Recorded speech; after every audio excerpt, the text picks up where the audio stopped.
البدع والأهواء، أهل البدع العقائدية وأهل البدع السياسية.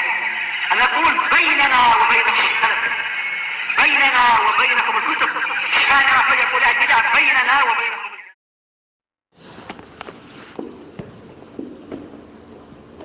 Bismillahirrahmanirrahim. Alhamdulillahilladzi arsala rasulahu bil huda wa dinil haq liyudhhirahu 'alad dini kullihi wa kafaa billahi shahida. Wa asyhadu an la ilaha illallah wahdahu la syarikalah iqraran bihi wa tauhida. Wa asyhadu anna Muhammadan 'abduhu wa rasuluh sallallahu alaihi wa ala alihi wa sallama tasliman mazida la nabiyya ba'dah. Ikhwani fid din, azzani wa azzakumullah. Kita lanjutkan bacaan kita terhadap syarah al-wajibat al-mutahattimat. Yang terakhir kita ambil adalah mengenai tanda-tanda orang munafik, nifaq amali. Yang pertama kemarin adalah idza haddatsa kadzaba, apabila berkata dusta. Kemudian sekarang akan masuki tanda yang kedua. Qala al-muallifu asbahullah al-khaslatu tsaniyatu. Tanda atau ciri-ciri orang munafik yang kedua adalah idza wa'ada akhlafa. Idza wa'ada akhlafa. Perhatikan baik-baik. Apabila berjanji mengingkari.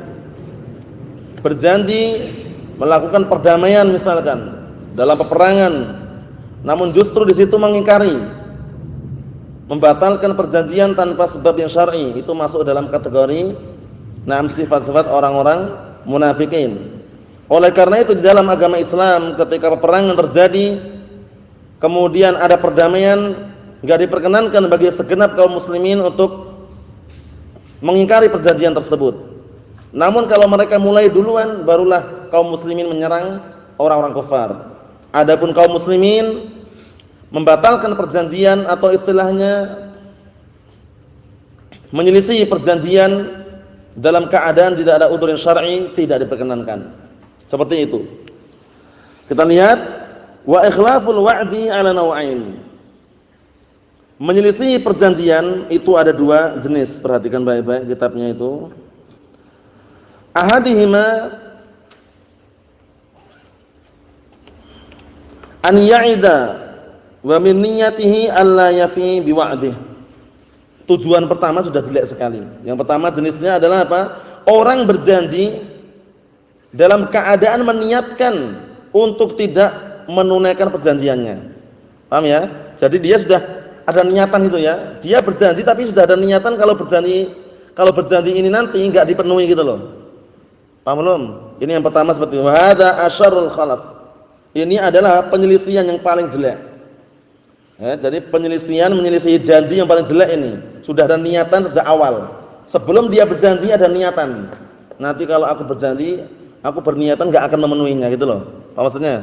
Enggak akan memenuhinya, bahkan aku akan menyelisihinya. Nah, ini sudah apa kata beliau? Hada asyar al-khalaf.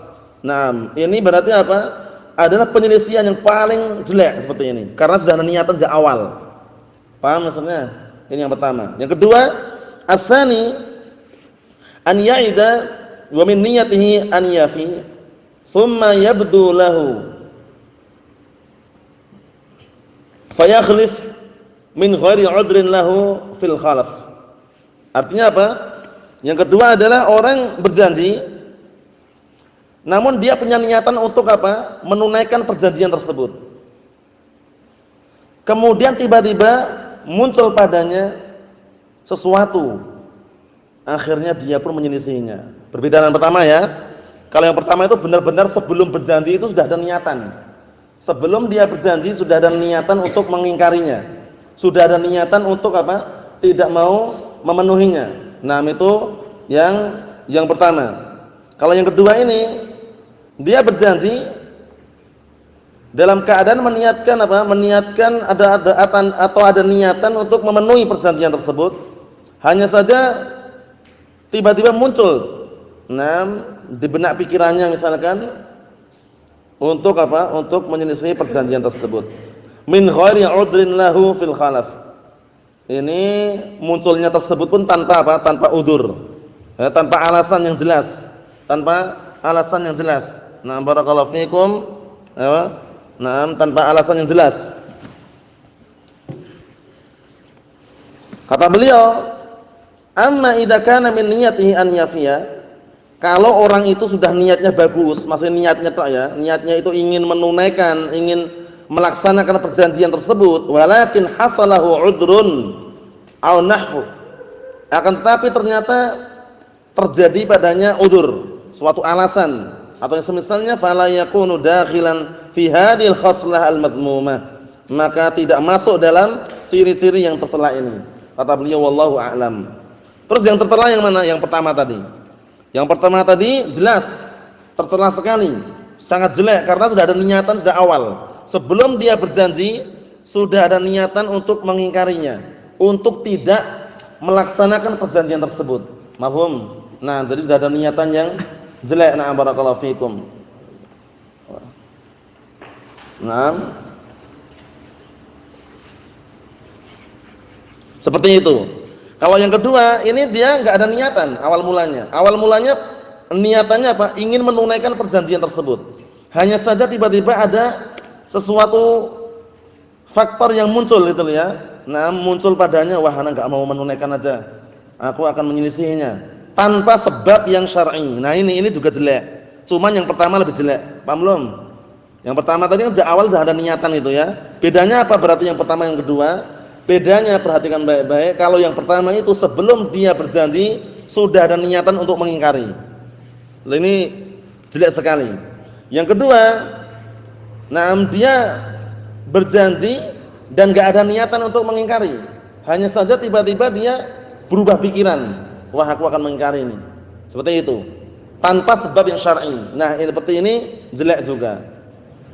Yang ketiga, adapun orang yang niatnya ingin melaksanakan perjanjian tersebut, menunaikan perjanjian tersebut, akan tetapi di tengah perjalanan ada udzur, ada alasan yang syar'i, maka tidak masuk dalam kategori ciri-ciri orang-orang munafik atau tidak masuk dalam sifat yang tercela ini. Wallahu a'lam kata beliau. Paham insyaallah ya? Nah, seperti itu. Jadi yang paling parah yang pertama, yang kedua juga jelek, yang ketiga diampuni karena ada udzur yang syar'i. Mafhum? Seperti misalkan kaum muslimin dan orang kufar perang. Kemudian suatu ketika mengadakan perjanjian perdamaian. Nah, ketika di tengah-tengah perdamaian tersebut, orang kufar membatalkan, dalam artian ingkar janji. Nah, boleh kaum muslimin untuk apa? Untuk melawannya. Karena mereka yang mulai duluan. Tapi kalau kaum muslimin yang memulai duluan tanpa sebab yang syar'i tidak diperkenankan. Apa maksudnya? Harus memenuhi perjanjian tadi. Na'am barakallahu fikum. Dan ini yang kita saksikan saat kita perang di Damat saat itu melawan Syiah Rafidah. Na'am barakallahu fikum, yang dikenal dengan akfar minal yahud wan nasara, yang mereka lebih kafir dari orang Yahud wan Nasara. Perjanjian terjadi. Perdamaian sesaat, hudnah, perjanjian sesaat itu ada. Cuman mereka seringnya ngingkari. Seringnya ada dari kalangan kita yang ditembak oleh mereka. Bayangkan padahal perjanjian sudah ada, semacam perjanjian. Seperti itu. Nah, yang seperti itu boleh kita balas. Boleh kita langsung melawan mereka karena mereka yang ingkar janji. Mafhum? Seperti itu. Kita lihat setelahnya, al-khosnatus salisatu, ciri atau sifat orang munafik yang ketiga. Idza tumina khan. Idza tumina khana, apabila dipercaya berkhianat. Hati-hati. Amanah penting sekali. Jadi amanah bukan perkara yang ringan, bukan perkara yang sepele. Antum diamanahi misalkan, tunaikan amanah tersebut. Kalau enggak mampu jangan menerima. Paham ya? Karena amanah itu perkara yang besar. Perkara yang besar. Na'am barakallahu fikum, seperti itu. Jadi kalau enggak mampu jangan istilahnya apa? Menerima gitu. Karena besar sekali perkaranya. Banyak orang-orang yang tidak amanah.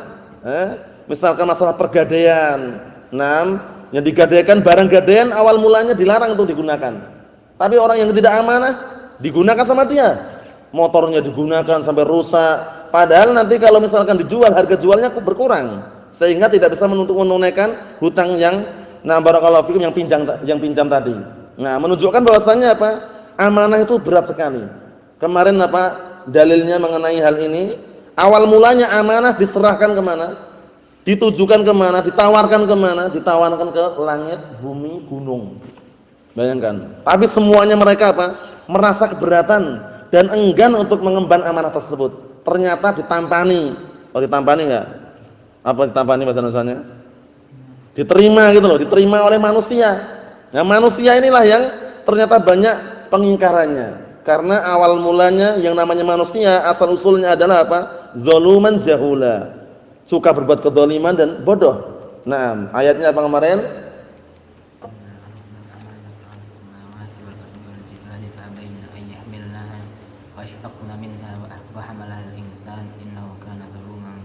Naam, inna 'aradna al-amanata 'ala as-samawati wal ardi wal jibal fa'abaina an yahmilnaha wa asyraqna minha wa hamalaha al-insan innahu kana zaluman jahula. Itu ya. Nah, barakallahu fikum. Sesungguhnya kami menawarkan amanah ini kepada langit dan bumi dan gunung-gunung, bayangkan, enggak sembarangan. Mereka semuanya enggak mau mengemban amanah dan merasa keberatan. Akhirnya diterimalah oleh manusia amanah tersebut. Nah, diterima oleh manusia. Padahal manusia adalah apa? Zaluman jahula. Suka berbuat kedzaliman dan sukanya apa? Nah, tetap dalam keadaan kebodohan, enggak sadar gitu loh istilahnya itu. Allahul musta'an, berarti jangan sembarangan. Idza tumina khana, termasuk tanda-tanda orang munafik apabila dipercaya berkhianat. Nah, Allahul musta'an. Kita lihat di sini.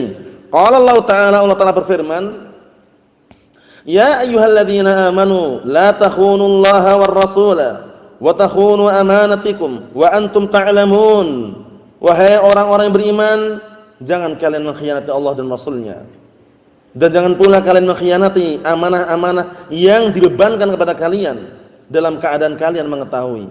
Karena termasuk tanda-tanda orang munafik tadi.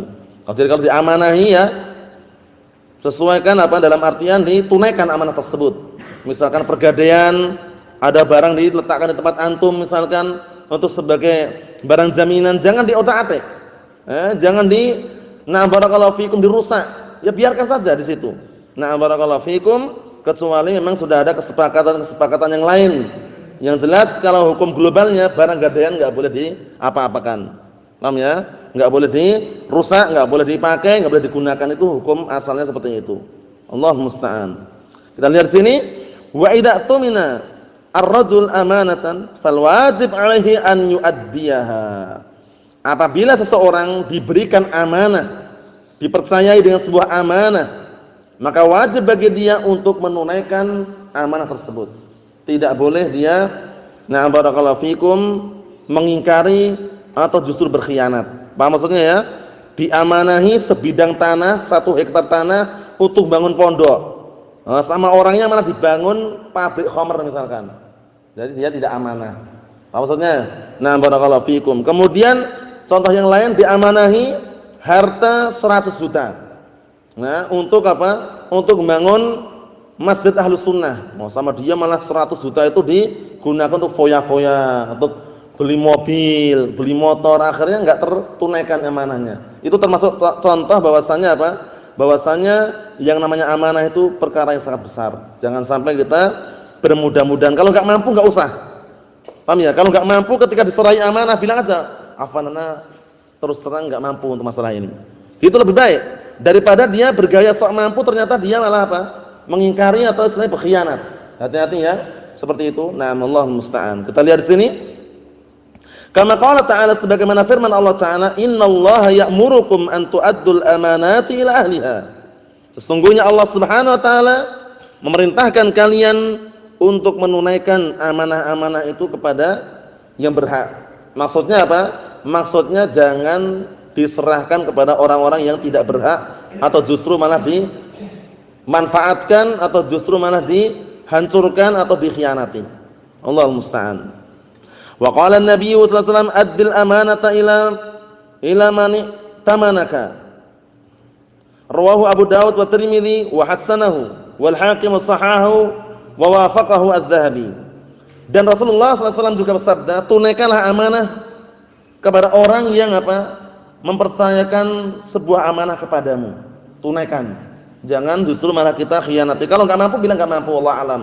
Paham ya? Afwan, kami enggak mampu, selesai. Paham ya? Tapi kalau bergaya mampu kemudian ternyata kok malah justru dia mengingkari, berbahaya. Berbahaya barakallahu fikum. Amanah itu perkara yang berat sekali. Oleh karena itu ketika mengemban amanah, hati-hati. Hati-hati. Anak amanahi, antum ya akhi, uang ini tolong sampaikan ke ma'had, ke pondok misalkan. Uang yang mana? Yang ini, yang 30 juta ini. Paham ya? Yang 30 juta ini. Yang mana ya? Yang 30 juta ini siap enggak? Ya siap katanya, siap. Ternyata enggak sampai ke pondok. Paham ya? Enggak tahu kemana uangnya. Berarti orangnya tidak amanah. Contoh konkretnya seperti itu. Contohnya seperti itu barakallahu fikum. Dalam artian kalau memang diamanahi untuk ma'had ya ma'had. Enggak ada, tapi harus ada uang capek ini. Uang capek harus ada, dari 30 juta yang sampai ke pondok 25 juta. Yang 5 juta masuk kantong. Inilah barakallahu fikum ciri-ciri orang-orang hizbiyin yang mereka terkadang menggunakan yayasan-yayasan. Mencari dana kemari ternyata ada muslimin. Muslimin pesan tolong 100 juta ini dikasihkan ke ma'had, ke pondok untuk operasional. Semua mungkin pembangunan atau semisalnya. Pihak yayasan, iya, thayyib katanya. Dibawa pulang oleh dia. Sampai pondok cuman 55 juta. Yang 45 juta kemana? Masuk ke kantong karena uang capek katanya. Dah wirawir sana kemari nyari dana. Ya salah sendiri. Kita agama ini agama yang mudah, enggak dibebankan untuk minta-minta. Nah, minta-minta itu sesuatu yang tercela. Paham ya? Sesuatu yang tercela. Oleh karena itu Syekh Muqbil bin Hadil Wadi rahimahullah, beliau mengarang sebuah kitab yang sangat tidak terlalu tebal tapi manfaatnya luar biasa. Dalilnya sangat kuat sekali. Dhammul mas'alah. Tercelanya meminta-minta. Dan ini diterjemahkan oleh orang hizbiyun, tapi enggak sadar gitu loh. Paham ya? Nah, barakallahu fikum, karena sudah terbiasa. Jadi sejak kecil dihindari. Yang namanya minta-minta dihindari. Ya, minta permennya, minta lauknya dikit dong. Punyamu apa? Punyaku Kentucky. Punyaku tahu, minta sedikit misalkan, jangan. Enggak boleh ya. Minta-minta haram. Sejak kecil itu dididik agar tidak minta-minta. Karena kalau sejak kecil sudah sering sukanya minta-minta kayak gitu, nanti kalau besarnya terbiasa akhirnya minta dana. Minta-minta dana, yang diminta enggak sembarang dana, uang jutaan. Karena yang namanya dunia ini bagaimana? Hulwatun khadirah, hijau dan manis. Siapa enggak tertarik, coba bayangkan, hijau dan manis. Apalagi jutaan di hadapan matanya. Kalau dia enggak amanah, berbahaya. Tapi Ahlus Sunnah bagaimana? Insyaallah taala Ahlus Sunnah menunaikan amanah sesuai dengan amanah yang dibebankan. Tolong sampaikan 30 juta ini ke pondok atau ke ma'had. Ya sampai semuanya 30 juta, enggak ada uang embel-embel itu enggak ada. Uang kantongnya mana? Enggak ada. Paham ya? Seperti itu. Kecuali kalau amanahnya lain. Paham ya? Amanahnya lain. Intinya semua disesuaikan dengan apa yang diamanahkan, dibebankan padanya. Jangan lari sana kemari. Allahumma musta'an. Kita lihat di sini. Al-khoslatur rabi'atu. Ciri atau tanda orang munafik yang keempat, idza khasama fajara. Apabila bermusuhan curang.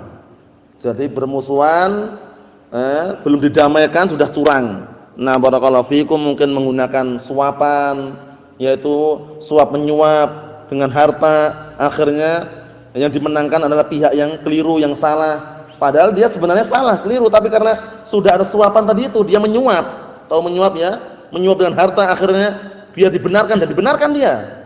Nah, seperti ini berbahaya, curang.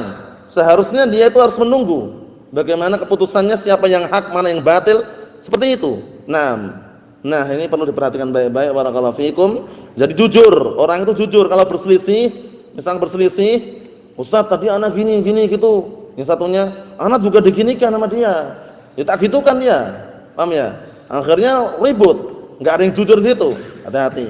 Paham ya? Ternyata yang satunya curang. Bohong dia, hati-hati. Jadi seperti itu dihindari, barakallahu fikum. Naam. Yang paling bagus adalah menyebutkan apa adanya sesuai dengan kenyataannya. Wal maksud bil fujur huna, yang diinginkan dengan al fujur di sini adalah an yakhruja 'anil haq 'amdan.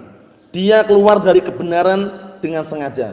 Sudah tahu kebenaran dia keluar. Nah, berpaling dari kebenaran dengan sengaja, hatta yusayyir al haq al batilan, hingga dia menjadikannya hak itu batil. Jadi sebenarnya barakallahu fikum, si A ini di atas al-haq sebenarnya. Cuman si B ini pandai bersilat lidah. Ngomongnya itu pandai sekali sehingga apa? Yang hak itu nampak apa? Batil. Yang batil nampak hak. Nah, ini berbahaya sekali. Memutarbalikkan apa? Fakta. Nah, Allahu musta'an. Wal batilu haqqan, dan menjadikan yang batil itu hak. Wa hadza mimma yad'u ilaihil kadzib. Ya, perhatikan baik-baik ini. Ini seringnya adalah apa? Yang menghantarkan kepada kedustaan. Yang namanya orang dusta itu ya seperti ini ujung-ujungnya. Dia berani memutarbalikkan fakta untuk memenangkan apa yang dia inginkan. Paham ya? Nah, jadi hindari. Perhatikan baik-baik, Khalid. Perhatikan baik-baik. Jadi yang namanya mutarbalikkan fakta itu haram, tidak diperkenankan. Nah, hukum globalnya seperti itu. Apalagi yang diputarbalikkan itu al-haq. Paham ya? Nah, ditampakkan di hadapannya seakan benar padahal dia keliru. Jangan dibiasakan. Nah, barakallahu fikum, karena berbahaya sekali. Karena fi hadis Ibnu Mas'ud radhiyallahu anhu al-mutaqaddim qariban. Sebagaimana yang tercantum pada hadisnya Abdullah bin Mas'ud radhiyallahu anhu yang telah lewat dalam waktu dekat. Barusan istilahnya ya. Wa fi sahihain. Sahihain itu apa? Dan di dalam sahihain. Apa itu sahihain? Dua sahih. Dua kitab sahih itu apa?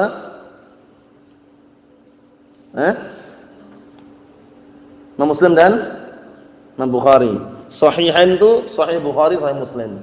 Jadi kalau antum mendengar atau tulisan ada wa fi sahihain, Sahih Bukhari, Sahih Muslim. Kalau wa fi sahih itu ada ihtimal. Di dalam sahih itu ada ihtimal. Imma Sahih Bukhari atau Sahih Muslim. Tapi sahihain itu jelas sudah. Nah, barakallahu fikum, jelas Sahih Bukhari, Sahih Muslim. Anin Nabi sallallahu alaihi wasallam qol, dari Rasulullah sallallahu alaihi wasallam bersabda, "Inna abghadar rijali ila Allah al-aladdu al-khasim." Artinya apa? Sesungguhnya orang yang paling Allah Taala benci, orang yang paling Allah Taala benci dari kalangan manusia ini adalah orang yang bengis dan suka berdebat. Paham ya? Nah, barakallahu fikum, orangnya keras, bengis, suka berdebat. Berdebat dalam artian bagaimana? Perdebatan yang tidak ada ujungnya. Karena perdebatan bukan untuk berbangga-bangga, bukan untuk biar dikatakan fulan pandai debat. Kalau debat gak ada satupun yang menang, mesti kalah kalau sama si fulan. Akhirnya dia bangga, jago debat misalkan, bukan. Nah, itu semuanya keliru. Tujuan perdebatan adalah apa? Li'idharil haqqi wa ibtalil batil. Kalau seandainya memang ada faktor yang harus dia berdebat, tujuannya tadi itu, untuk menampakkan al-haq dan menghancurkan kebatilan, bukan untuk berbangga-bangga. Tapi kalau enggak mampu bagaimana? Jangan berdebat. Jangan berdebat. Karena perdebatan itu hukum globalnya, hukum asalnya, manakala dia tidak memiliki ilmu yang mapan, justru diharamkan. Nah, karena perdebatan harus diiringi dengan apa? Nah, dengan allati hiya ahsan. Perdebatan yang diiringi dengan apa? Yang lebih baik. Maksudnya apa? Menghasilkan gitu loh ya.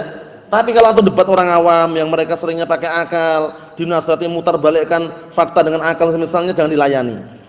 Karena apa? Karena nanti khawatir kita masuk dalam hadisnya Abi Umamah Suday bin Ajlan Al-Bahili radhiyallahu anhu. Apa itu? Ma dhalla qaumun ba'da hudan kanu alaihi illa utul jadal. Tidaklah kaum itu sesat yang semula berada di atas petunjuk, melainkan sebabnya karena didatangi pintu perdebatan. Debat dia bergaya debat misalkan. Ternyata kalah dia. Kalah bingung, pusing, stres, bimbang. Pulang akhirnya apa? Enggak pernah sholat sama sekali. Bingung yang benar itu aku atau dia ya? Salah dia sendiri debat tadi karena dia enggak mampu. Oleh karena itu kita misalkan menghindari perdebatan bukan karena kita kalah, bukan karena kita takut, menyelamatkan hati kita. Karena hati manusia apa? Hati manusia apa?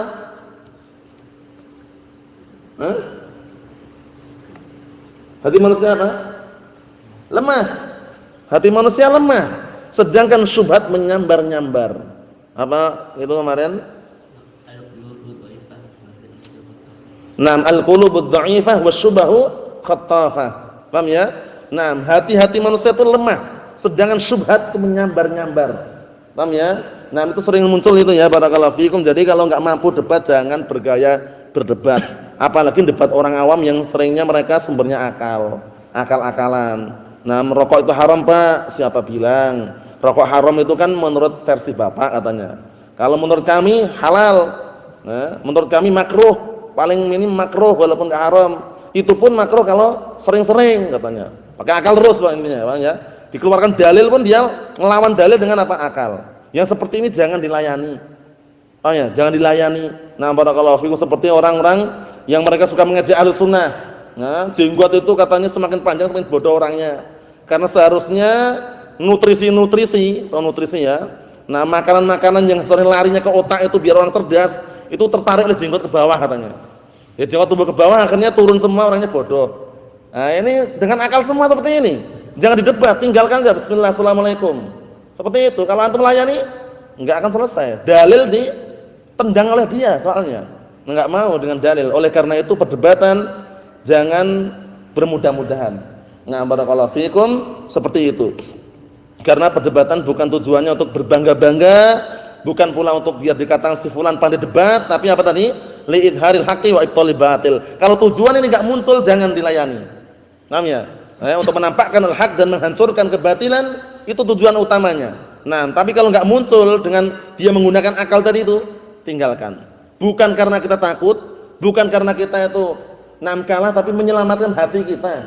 Paham ya? Menyelamatkan hati kita agar barakallahu fikum tidak terkena syubhat ahlu bid'ah wad dhalal. Oleh karena itu al-Imam Abu Qilabah Abdullah bin Zaid al-Jarmi rahimahullah, beliau mengatakan apa? La tujalisu ahlal ahwa wala tujadiluhum fa inni la aminun an yughmisukum fi dhalalatihim aw yulabbisu ma kuntum ta'rifun.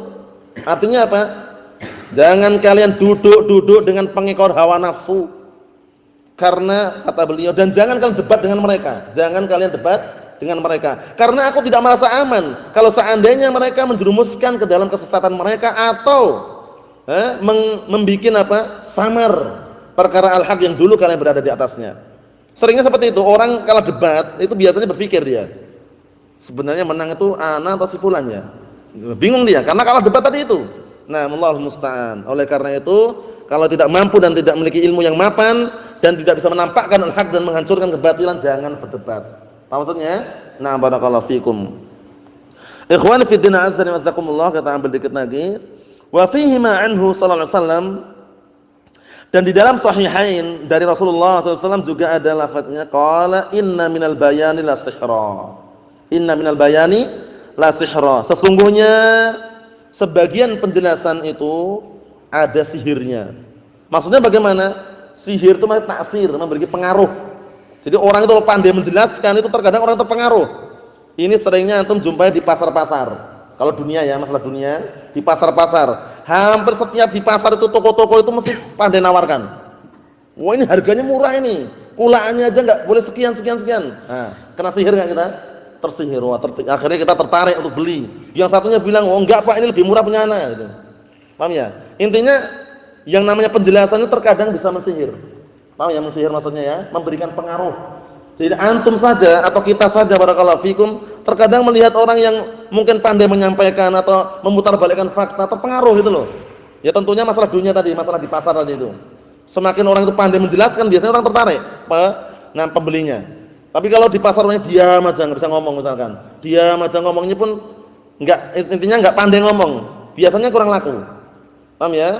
Nah, yang laku itu seringnya orang-orang yang pandai ngomong dan bahkan berani berdusta itu loh. Hati-hati itu. Nah, barakallahu fikum, Allahul musta'an. Nah, tapi apa? Tapi ini kalau dalam masalah akhirat tentunya selama yang menggunakan adalah ahlul haq, ahlus sunnah wal jamaah bagus sekali. Karena di dalam berdakwah memang kita harus menyampaikan sesuai dengan apa yang dipahami oleh kaum. Sesuai dengan apa yang dipahami oleh kaum. Misalkan antum suatu ketika berdakwah di masyarakat, mereka enggak paham bahasa Arab. Ya jangan langsung di bahasa Arab semuanya terjemahkan, itu bingung mereka. Paham ya? Atau misalkan antum terjun berdakwah di Jawa, Pulau Jawa misalkan.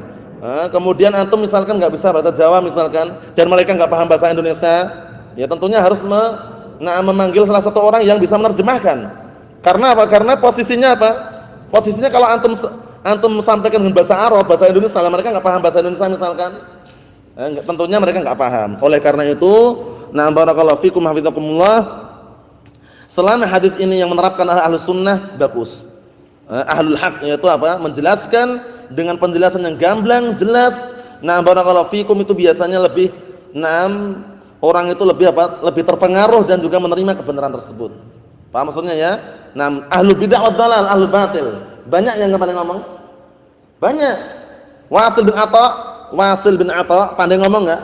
Pandai ngomong, pandai bicara. Dan sebutkan dalam terjemahnya itu. Hanya saja dia memang punya salah satu cacat kekurangan, yaitu tidak bisa mengucapkan huruf apa kemarin? Ra. Nah, Wasil bin Atha punya teman juga, Amr bin Ubaid, pandai ngomong juga itu. Jadi kata Al-Imam Ibnu Qayyim Al-Jauziyah rahimahullah, mereka ahlul bid'ah wad dalal u'tu zaka'an wa lam yu'tu zaka'an. U'tu zaka'an wa lam yu'tu zaka'an. Naam, yu'tu. Naam la ba'sa wa naam. U'tu zaka'an wa lam yu'tu zaka'an. Na'am barakallahu fikum. Yu'tu zaka'an. U'tu zaka'an wa lam yu'tu zaka'an. Mereka diberikan kecerdasan tapi tidak diberikan apa? Kesucian. Naam. Tidak diberikan kesucian. Cerdas banyak, cuman kesucian hati enggak ada. Nah, barakallahu fikum. U'tu zaka'an wa lam yu'tu zaka'an. Naam, ahsan. Itu. Jadi jangan sampai kita tertipu dan tertarik dengan gaya bicara ahlul bid'ah wad dhalal. Kita tutup yang terakhir, fa idza kana ar-rajulu dha qudratin 'inda al-khusumah, sawa'un kanat al-khusumatu fid din aw fid dunya. Apabila ada seorang yang dia itu punya kemampuan di dalam berdebat, baik di dalam perdebatan masalah agama atau masalah dunia, ala an yantasira lil batil wa yukhayyil sami' wa yukhayyila lis sami' annahu haqqun wa yuhinul haqq. Artinya, apabila ada salah seorang yang dia itu punya kemampuan di dalam berdebat, baik perdebatan masalah agama atau masalah dunia, dengan tujuan apa? Untuk menolong kebatilan dan memberikan khayalan, memberikan tipu muslihat atau menyamarkan terhadap si pendengar bahwasanya yang batil itu hak, seakan-akan hak gitu ya, dan menghinakan al-haq, wa yukhrijuhu min suratil batil, dan dia mengeluarkan al-haq itu dari apa? Berupa bentuk kebatilan, maksudnya apa? Menampakkan yang hak itu nampak batil, kana dzalika min akbahil muharramat wa min akhbasi khisalin nifaq. Maka hal tersebut, orang tersebut atau perbuatan tersebut merupakan perkara yang barakallahu fi, perkara haram yang paling jelek dan ciri-ciri orang munafik yang paling keji. Paham ya? Seperti itu. Jadi dia pandai ngomong, pandai bicara, pandai debat, tapi tujuannya untuk menolong kebatilan, bukan untuk menolong hak. Yang seperti itu adalah apa? Ciri-ciri kemunafikan yang paling jelek dan paling keji, dan termasuk jenis atau perbuatan haram yang paling tercela. Nasallahu salamatan afiyah. Insyaallah taala kita cukupkan sampai sekian, dilanjutkan pada pertemuan yang akan datang insyaallah taala. Subhanakallahumma wa bihamdika asyhadu an la ilaha illa anta astaghfiruka wa atubu ilaik. Walhamdulillahirabbil alamin.